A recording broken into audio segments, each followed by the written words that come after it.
안녕하세요. 금요사건 파일 디바제식합니다. 강원 동해시 망상동 심곡 약천마을. 여긴 100여 가구 정도 총 270명의 주민들이 모여 사는 작은 동네입니다. 조선 중기 영의정을 지낸 남구만 선생의 호 약천을 따서 이 마을 이름이 붙여졌죠. 남구만 선생을 모르신다면 교과서에 나오는 동창이 밝았느냐 노고질이 우지진다 라는 그 국민시조가 바로 남구만 선생의 작품입니다. 2006년 3월 14일 오전, 당시 마을은 봄철 농사 준비가 한창이었습니다. 40대 남성 A씨 또한 처가가 있는 약천 마을을 찾아서 퇴비 작업을 돕던 중이었죠. 그러다 갈증을 느낀 그가 물을 찾다가 남구만 선생의 사당 약천사 중간 마당에 있는 약천 우물로 향하게 됩니다. 평소 우물은 뚜껑이 덮여져 있고 가운데 수도꼭지를 연결해서 물을 받아 마시는 방식입니다. 그런데 그날따라 시원하게 내려오던 물줄기가 찔끔찔끔 거렸고 여기에 답답해진 A씨는 아예 우물 뚜껑을 열어보게 되는데요. 예상치 못한 그것이 눈에 띄었습니다. 처음엔 뒤집혀져 있는 큰 인형이라고 생각했지만 아니었죠. 하얀 피부에 까만 머리카락이 허리까지 내려오는 여성의 형체입니다. 어떤 공포영화를 보든 이것보다 놀랄 수는 없었을 텐데 A씨는 일단 마을 통장 최씨에게 전화를 걸었고 그가 한달음에 우물로 달려옵니다. 우물 속에 엎드린 채 등을 보이고 있는 알몸 사체. 바로 경찰에 신고가 접수됐습니다. 사건은 순식간에 작은 마을에 퍼졌고 주민들 역시 경악을 금치 못했죠. 사실 이 약천 우물은 과거에 나병 환자가 물을 마시고 병이 났다라는 게 알려지면서 신비한 우물로 이름나 있었습니다. 그러다 보니 심지어 몇몇 시내 음식점에서는 우물에서 직접 물을 떠다가 요리에 사용을 했을 정도죠. 우물에 시신이 있다는 걸 까맣게 모른 채 마을 사람들이 한동안 모두 이 물을 마셔왔던 겁니다. 그런데 죽은 이는 도대체 누구일까요? 우선 약천 우물의 깊이가 불과 60cm 정도밖에 되지 않아서 성인이 여기에 빠져서 사망할 가능성은 희박했습니다. 즉 여기서 죽음에 이른 게 아니라 시신이 옮겨졌다고 보는 게 앞뒤가 맞겠죠. 시신을 살펴본 결과 목이 졸린 흔적이 있었습니다. 그리고 감식 작업을 통해 이 숨진 여성이 동해시에 살고 있던 24살 김씨였고 그녀가 학습지 방문교사란 것을 확인합니다. 본격적인 수사와 함께 그녀의 행적을 먼저 추적해야겠죠. 피해자 김씨는 시신이 발견되기 6일 전인 3월 8일, 그날 실종되었습니다. 저녁 9시 40분쯤에 동해시 부곡동에 있는 한 아파트에서 방문교육을 한 뒤에 귀가하던 중 연락이 두절되는데요. 평소에 외박이나 일탈이 없이 그저 직장과 집만 오가던 딸이었기 때문에 가족은 그녀가 들어오지 않자 바로 다음날 오전 경찰에 실종 신고를 합니다. 참고로 김 씨의 집은 마지막 수업을 한 그 집과는 불과 200m 아주 가까운 거리였습니다. 다시 그 시신이 발견된 다음 날 저녁 10시에 약천마을에서 7, 8km 떨어진 동해체육관 주차장 수도가에서 김 씨가 실종 당일에 타고 다닌 빨간색 마티즈 차가 발견됩니다. 뒷좌석에선 김 씨의 속옷과 옷가지 그리고 소지품 일부가 발견됐죠. 상황을 딱 봐도 누군가 물건을 뒤진 흔적이 역력했는데 확인해보니 그녀의 핸드폰과 왼쪽 손가락에 끼고 있던 반지가 분실된 게 파악됩니다. 그런데 용의자를 찾아낼 어떤 지문이나 머리카락 같은 흔적은 나오지 않았습니다. 범인이 이미 물걸레로 승용차의 내부와 외부를 꼼꼼히 닦아놨기 때문입니다. 이 승용차가 수도가에서 발견이 됐다고 했는데 이게 우연이 아니라 흔적을 지우기 위해 범인이 용의주도하게 이곳을 선택했다라는 걸 알 수 있겠죠. 경찰은 즉시 이동 경로의 CCTV들을 확인했습니다. 그리고 마침내 약천마을 주변에 있는 감시 카메라에서 빨간색 마티즈 차를 포착합니다. 그런데 문제가 이 당시가 너무 늦은 밤이었고 또 해상도가 떨어지는 영상이어서 운전자가 여잔지 남자인지조차 판독이 불가능했습니다. 경찰은 이후에 그 약천마을에서 동해체육관에 이르는 그 경로의 CCTV들을 모두 확인했지만 안타깝게 의미 있는 소득을 찾지 못했죠. 부검 결과 사인은 목졸림에 의한 경부 압박 질식사. 음부 주변에 경미한 상처가 있긴 했지만 성폭행 흔적은 발견되지 않았습니다. 다만 한쪽 귀걸이가 한 힘에 의해서 떨어져 나가게 되면서 긁힌 자국이 남아 있었죠. 보통 위장에서 음식물이 머무는 시간은 5시간에서 6시간 정도입니다. 그런데 피해자의 위에서 발견된 키위, 마지막 수업을 했던 집에서 먹은 음식입니다. 이걸 토대로 그녀는 실종 직후 살해된 것을 추정할 수 있었습니다. 자, 그렇다면 수업을 마치고 나와서 차에 오르려던 김 씨를 범인이 납치했고 성폭행을 하려 했지만 실패, 결국 그녀를 살해한 후 피해자 빨간색 차를 몰고 북쪽으로 4km 정도 이동해서 약천 우물에 그 시신을 유기한 것으로 판단됩니다. 그리고 나서 이후에 수사에 혼선을 주기 위해서였는지 다시 차를 반대 방향으로 몰아서 남쪽에 있는 동해체육관 주차장에 증거를 인멸한 후 차를 버리게 되죠. 여기서 무엇보다도 이 시신 유기 장소가 좀 특이한데 약천마을에 뚜껑이 있는 우물이 있다라는 걸 미리 알고 대범하게 여기에 유기한 걸 보면 범인은 분명 이 지리에 밝은 사람으로 추정됩니다. 앞서서 김 씨의 핸드폰이 사라졌다고 했었는데요.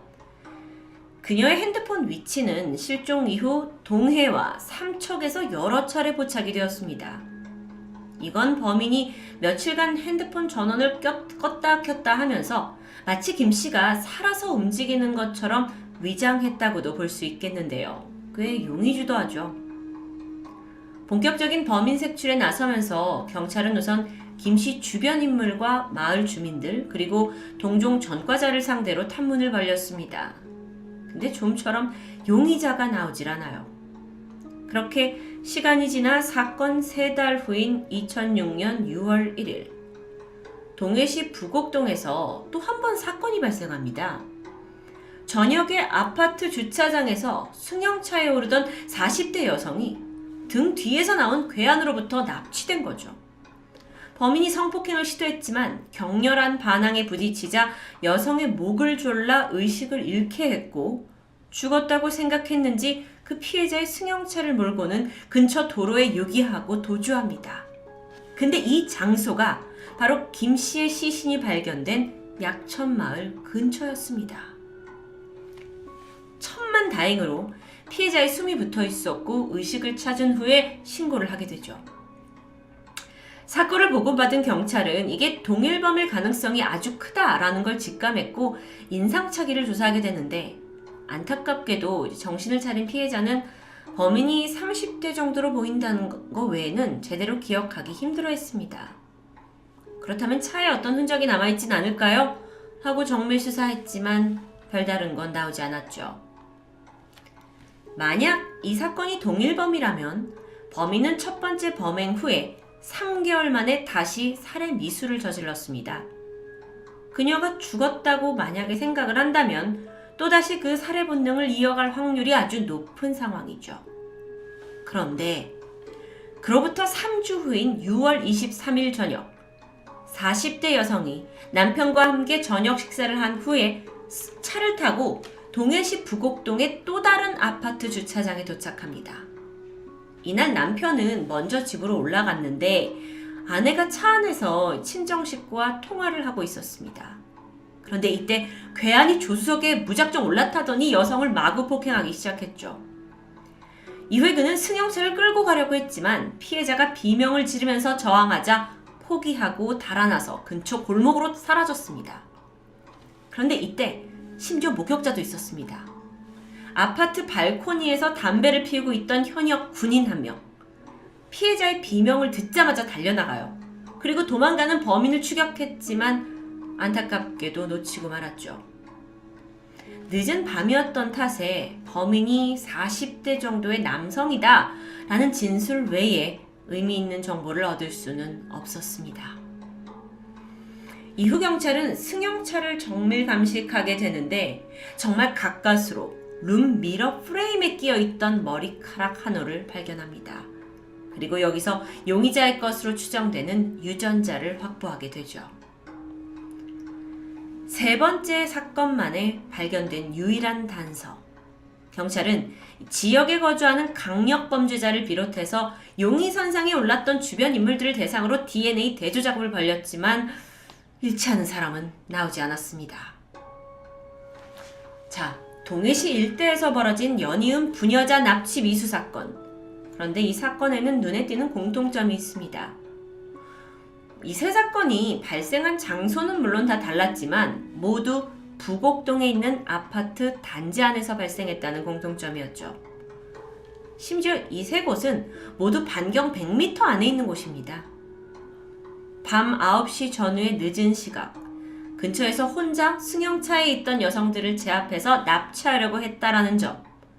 게다가 결정적으로 피해자들이 모두 빨간색 승용차를 타고 있었다는 점입니다. 아주 특이하죠? 이건 일반적이지 않은 공통점입니다. 왜 하필 빨간색이었을까요? 게다가 김씨 사건과 그 다음 사건을 비교해보면 부곡동에서 범행을 저지르고 약천마을로 이동을 한 이 동선까지 일치했습니다. 정말 강력하게 동일범 증거라고 볼 수 있죠.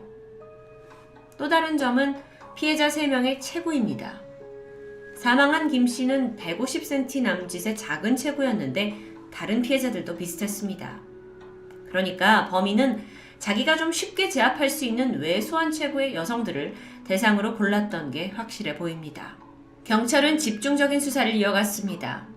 하지만 2006년 당시엔 CCTV와 차 블랙박스가 보편화되기 전이었고 또 범행이 늦은 밤에 발생을 해서인지 목격자가 거의 없습니다.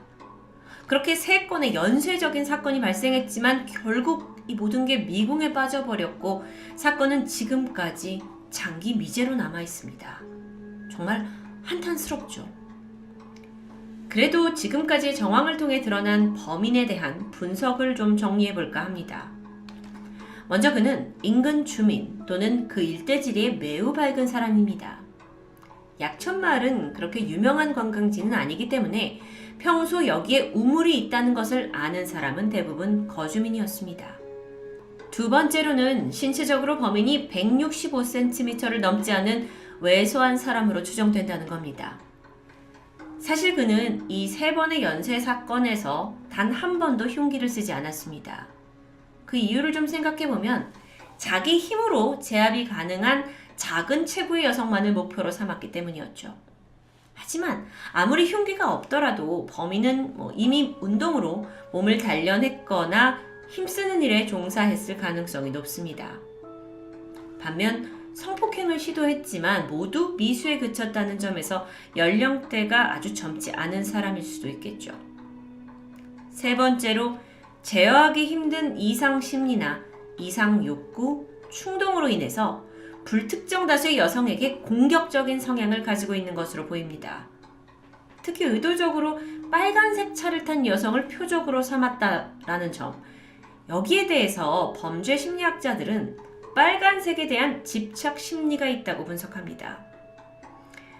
게다가 보통 살인을 한 범인은 아주 은밀하고 깊숙한 곳에 시신을 유기하는 데 반해 이 사람은 사람들이 자주 오가는 공용 우물의 시신을 유기함으로써 그 이상 심리가 아주 잘 드러나고 있죠. 피해자들에게 접근하는 방식 역시 말을 걸어서 유인을 하는 게 아니라 갑자기 나타나서 무차별 폭행을 했다라는 것도 공격적인 성향을 잘 보여줍니다. 심지어 1차 범행을 저지르고 수사가 진행되는 와중에도 유사한 같은 지역에서 2차, 3차 범행을 했다라는 건 그만큼 대범함과 자신감을 보여주고 있습니다. 3차 이후에 이 사건은 미제 사건이 됐는데요. 그는 어쩌면 이 본능을 계속 숨기고 있는 걸까요? 아니면 범행 방식이 바뀐 걸까요? 아니면 우리가 놓치고 있는 걸까요?